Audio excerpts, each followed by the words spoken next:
ओम शांती. आज आहे 7 ऑगस्ट 2026ची मुरली. महावाक्य आहे, गोड मुलांनो, आतापर्यंत जे काही शिकला आहात ते विसरून एका बाबांचीच आठवण करा. प्रश्न आहे, भारतामध्ये सतयुगी स्वराज्याची स्थापना करण्यासाठी कोणते बळ पाहिजे? उत्तर आहे, पवित्रतेचे बळ.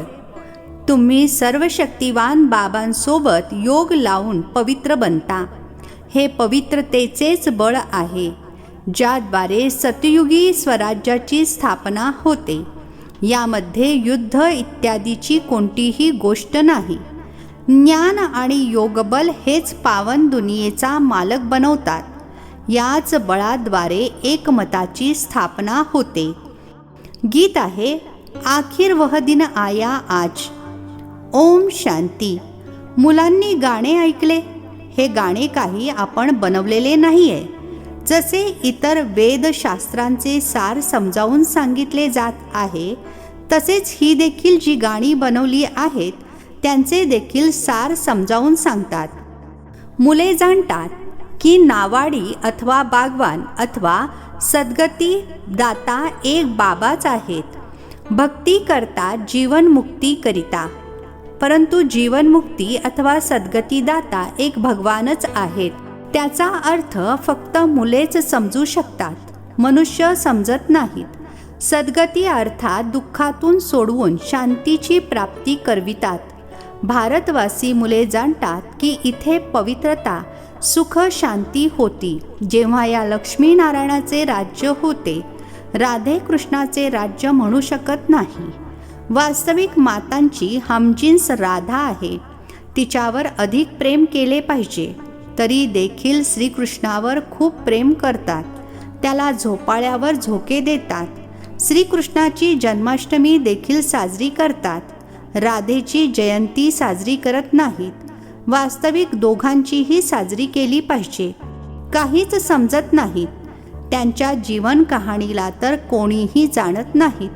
बाबा येऊन स्वतःची आणि सर्वांची जीवन कहाणी सांगतात.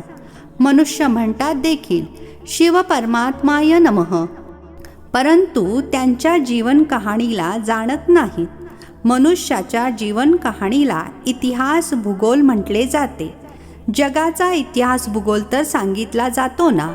किती प्रदेशावर राज्य करत होते, किती भूभागावर राज्य करत होते, कसे राज्य केले आणि नंतर ते कुठे गेले, या गोष्टी कोणीही जाणत नाही. तुम्हा मुलांना व्यवस्थित समजावून सांगितले जाते. रचयिता आणि रचनेचे नॉलेज मुलांना समजावून सांगतात. तुम्हा मुलांना समजले आहे की बरोबर आता कलियुगाचा अंत आणि सतयुगाचा आदी आहे. संगमावरच परमपिता परमात्मा येऊन मनुष्याला पतितापासून पावन देवता बनवतात. उत्तम पुरुष अथवा पुरुषोत्तम बनवतात. कारण यावेळचे मनुष्य उत्तम नाहीत, कनिष्ठ आहेत. उत्तम, मध्यम, कनिष्ठ, सतो रजो तमो असतात. जे चांगल्या रीतीने ज्ञान ऐकतील त्यांना सतोगुणी म्हणता येईल. जे थोडे ऐकतील त्यांना रजोगुणी म्हणता येईल. आणि जे ऐकतच नाहीत त्यांना तमोगुणी म्हणता येईल. शिक्षणामध्ये देखील असेच असते. तुम्हा मुलांना सतोप्रधान शिक्षण पाहिजे, म्हणून तुम्हाला सतोप्रधान लक्ष्मीनारायण बनण्याचे ज्ञान दिले जाते.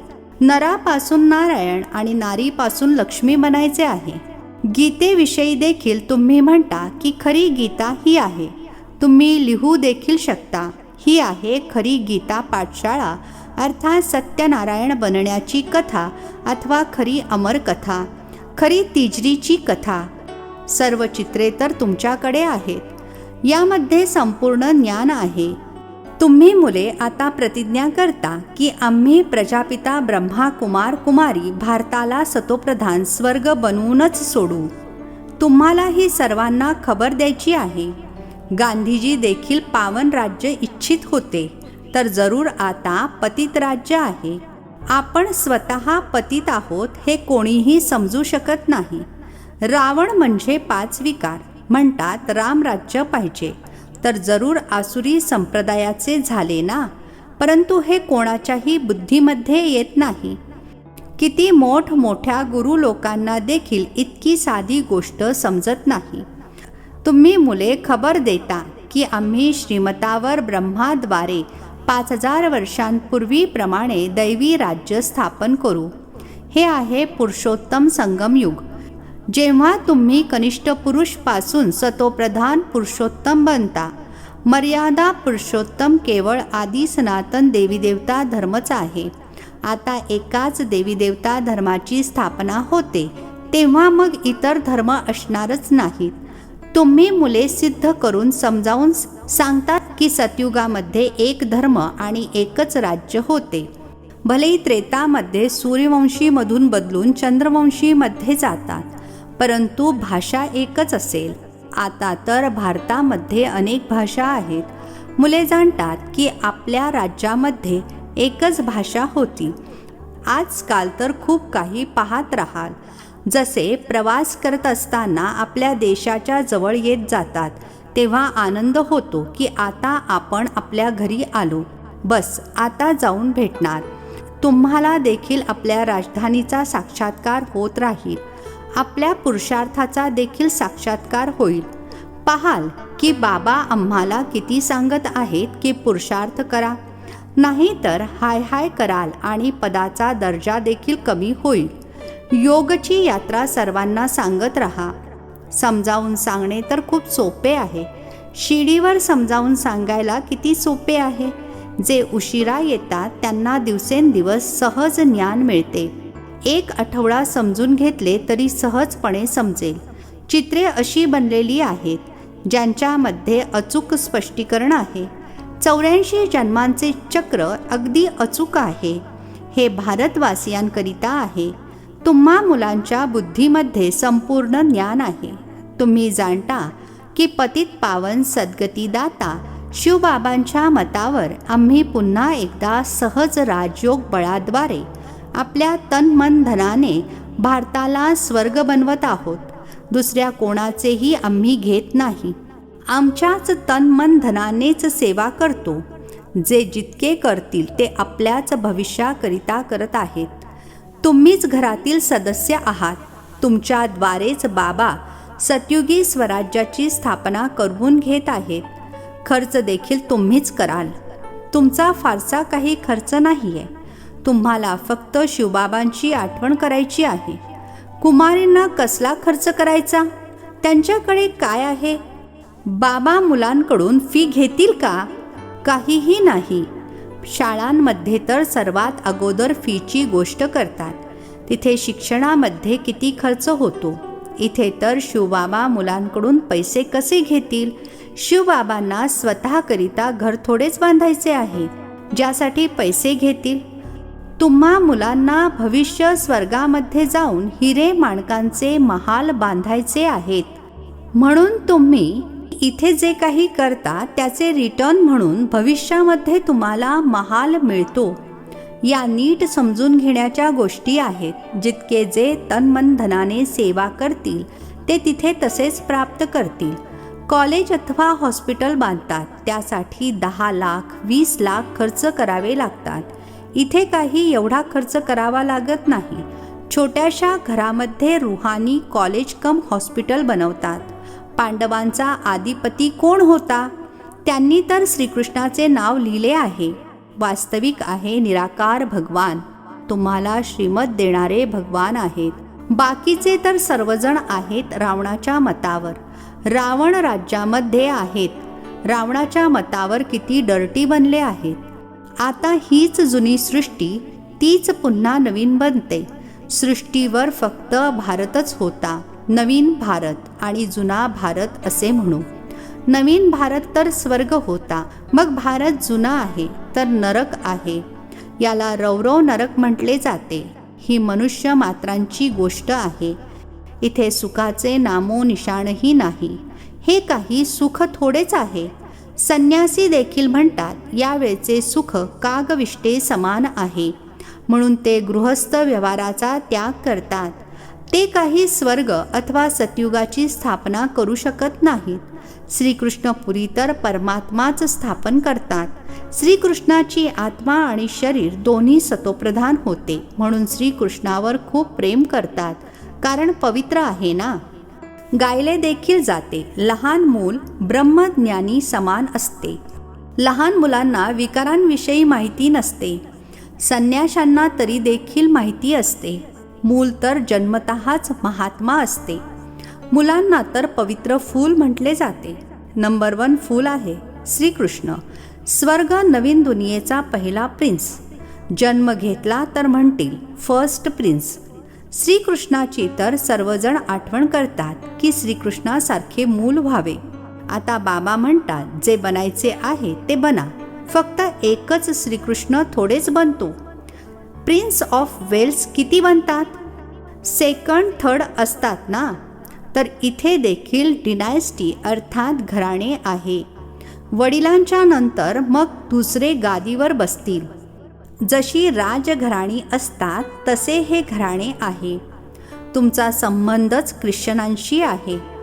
श्रीकृष्ण आणि ख्रिश्चन दोघांची राशी एकच आहे. आपसामध्ये देवाणघेवाण देखील खूप चालते. भारतातून ते किती धन घेऊन गेले आहेत, आता ते परत देत आहेत. रिटर्न सर्व्हिस करत आहेत. हे युरोपवासी आपसामध्ये युद्ध करून नष्ट होतील. यावर एक गोष्ट देखील आहे. 2 बोके भांडले, मधल्यामध्ये माकडाने लोणी खाल्ले. ही गोष्ट आताची आहे. ते आपसामध्ये लढतील आणि राज्यभाग्य तुम्हाला मिळणार आहे. आता तुम्हा मुलांकडे अथाह ज्ञान आहे. तुम्हा मुलांच्या बुद्धीमध्ये आहे की आम्ही सर्व ब्रह्मा कुमार कुमारी आहोत. असे नाही की आम्ही गुजराती आहोत, आम्ही बंगाली आहोत, असे नाही आहे. हा मतभेद देखील निघून गेला पाहिजे. आपण एका पित्याची संतान आहोत. ब्रह्माद्वारे शिवबाबांच्या श्रीमतावर आम्ही पुन्हा आमचे स्वराज्य स्थापन करत आहोत. ज्ञान आणि योगबलाद्वारेच आपण पावन बनतो. बाबा आहेत सर्वशक्तिमान, त्यांच्याकडून बळ मिळते. तुम्ही विश्वाची बादशाही घेता. यामध्ये तुम्ही युद्ध इत्यादी काहीही करत नाही. हे संपूर्ण पवित्रतेचे बळ आहे. म्हणतात देखील की येऊन पतितापासून पावन बनवा, तर हे आठवणीचेच बळ आहे. असे होऊ नये की तिथे उलट्या धंद्यामध्ये जाऊन अर्थात दुनियावी कामधंद्यामध्ये व्यस्त होऊन सर्व काही विसरून जाल. इथे सन्मुख तर ज्ञानसागराच्या लाटा बघत असता. नद्यांमध्ये तशा लाटा नसतात. सागराची एक लाट किती नुकसान करते. जेव्हा भूकंप होईल तेव्हा सागर देखील खवळेल. सागराला सुकवून अर्थात भर घालून जी जमीन घेतली आहे ती जमीन मग किती किमतीला विकतात. तुम्ही जाणता की ही बॉम्बेच राहणार नाहीये. पूर्वी ही बॉम्बे थोडीच होती. एक छोटेसे गाव होते. या माता तर भोळ्या आहेत. त्या इतक्या शिकलेल्या नाहीत. इथे तर अर्थात या ज्ञानमार्गामध्ये तर शिकलेले सर्व काही विसरायचे आहे. तुम्ही काहीही शिकलेले नसाल तर चांगलेच आहे. शिकलेले मनुष्य समजून घेताना किती प्रश्न विचारतात. इथे तर फक्त बाबांची आठवण करायची आहे. कोणत्या देहधारी मनुष्याची आठवण करण्याची गोष्ट नाही आहे. महिमा आहेच एका बेहदच्या बाबांची. तुम्ही जाणता की उच्च ते उच्च आहेत एक भगवान आणि मग दुसऱ्या नंबरवर आहेत ब्रह्मा. त्यांच्यापेक्षा उच्च कोणीही नाही. यांच्यापेक्षा मोठी असामी कोणीही नाही. परंतु राहतात बघा किती सर्वसामान्य असल्याप्रमाणे. मुलांसोबत किती सर्वसामान्य असल्यासारखे बसतात. ट्रेनमधून जातात. कोणी कसे ओळखणार की हे कोण आहेत? भगवान येऊन ज्ञान देतात तर जरूर प्रवेश करून ज्ञान देतील ना. जर श्रीकृष्ण असता तर गर्दी झाली असती. मग तर शिकवू देखील शकले नसते. सर्वजण फक्त दर्शन घेत राहिले असते. इथे तर बाबा गुप्त साधारण वेशामध्ये बसून मुलांना शिकवत आहेत. तुम्ही आहात गुप्त सेना. तुम्ही जाणता की आपण आत्मे योगबलाद्वारे पुन्हा आपले राज्य स्थापन करत आहोत. हे जुने शरीर सोडून जाऊन नवीन गोरे शरीर धारण करू. आता आहोत आसुरी संप्रदाय, नंतर बनणार दैवी संप्रदाय. आत्मा म्हणते की मी नवीन दुनियेमध्ये दैवी शरीर धारण करून जाऊन राज्य करेन. आत्मा मेल अर्थात पुरुष आहे, शरीर प्रकृती अर्थात फिमेल आहे. आत्मा सदैव मेल आहे, बाकी शरीर कार्मिक हिशोबानुसार मेल अथवा फिमेलचे मिळते. परंतु मी अविनाशी आत्मा आहे. हे चक्र फिरत राहते. कलियुगाचा विनाश देखील जरूर होणार. विनाशाची चिन्हे देखील समोर बघत आहात. तीच महाभारत लढाई आहे. तर जरूर भगवान देखील असतील. कोणत्या रूपामध्ये, कोणत्या तनामध्ये आहेत हे तुम्हा मुलांव्यतिरिक्त कोणालाही माहीत नाही. सांगतात देखील मी अगदी साधारण तनामध्ये येतो. मी श्रीकृष्णाच्या तनामध्ये येत नाही. हेच पूर्ण 84 जन्म घेतात. मी यांच्या अनेक जन्मांतील अंतिम जन्माच्याही अंतामध्ये येतो. 84 जन्म सूर्यवंशी घराण्यातीलच घेतात. तेच पहिल्या नंबरमध्ये येतील. साकारी झाड आणि निराकारी झाड या दोन्हीचे तुम्हाला संपूर्ण ज्ञान आहे. मूल वतनमधून क्रमवारीने आत्मे येतात. सर्वप्रथम देवी देवता धर्माचे आत्मे येतात. त्यानंतर नंबरवार इतर धर्माचे आत्मे येतात. चित्रांमधील स्पष्टीकरण तर खूप सुंदर आहे. मुलांनी समजावून सांगायचे आहे. कुमारींनी उभे राहिले पाहिजे. तुम्ही मुली अशा प्रकारे गोष्टी समजावून सांगाल तर आश्चर्यच ठरेल ना. किती नाव कमवाल. लौकिक आणि अलौकिक दोन्ही नावे उज्ज्वल कराल. अच्छा, गोड गोड खूप खूप वर्षांनंतर भेटलेल्या मुलांप्रती मात पिता बाप दादांची प्रेमपूर्वक आठवण आणि सुप्रभात. आत्मिक पित्याचा आत्मिक मुलांना नमस्ते. आम्हा आत्मिक मुलांचा आत्मिक पित्याला नमस्ते. धारणेसाठी मुख्य सारांश आहे. पहिला पॉइंट आहे, संगम युगावर श्रेष्ठ कर्म करून पुरुषोत्तम बनायचे आहे. कोणतेही असे कर्म करायचे नाही जे कनिष्ठ बनवेल. दुसरा पॉइंट आहे, गुप्त रूपामध्ये बाबांचे मदतगार बनून भारताला स्वर्ग बनविण्याची सेवा करायची आहे. आपल्याच तनमन धनाने भारताला स्वर्ग बनवायचे आहे. आठवण आणि पवित्रतेचे बळ जमा करायचे आहे. आजचे वरदान आहे, आपल्या संपूर्ण स्टेजद्वारा सर्व प्रकारची आधीनता नष्ट करणारे प्रकृती जीत भव. आपल्या संपूर्ण स्टेजद्वारा सर्व प्रकारची आधीनता नष्ट करणारे प्रकृती जीत भव. स्पष्टीकरण आहे, जेव्हा तुम्ही आपल्या संपूर्ण स्टेजमध्ये स्थित व्हाल तेव्हा प्रकृतीवर देखील विजय अर्थात अधिकाराचा अनुभव होईल. संपूर्ण स्टेजमध्ये कोणत्याही प्रकारची अधीनता राहत नाही. परंतु अशी संपूर्ण स्टेज बनविण्यासाठी 3 गोष्टी एकत्र पाहिजे. पहिली रुहानियत, दुसरी रुहाब आणि तिसरी दयाळूपणाचा गुण. जेव्हा या तिन्ही गोष्टी प्रत्यक्ष रूपामध्ये, स्थितीमध्ये, चेहऱ्यावरून अथवा कर्मामध्ये दिसून येतील तेव्हा म्हणणार अधिकारी अथवा प्रकृती जीत आत्मा. स्लोगन आहे, श्रीमताचा लगाम मजबूत असेल तर मनरूपी घोडा पळू शकत नाही. श्रीमताचा लगाम मजबूत असेल तर मनरूपी घोडा पळू शकत नाही. हे अव्यक्त इशारे अपवित्रतेच्या बीजाला सुद्धा नष्ट करून संपूर्ण स्वच्छ अर्थात पवित्र बना.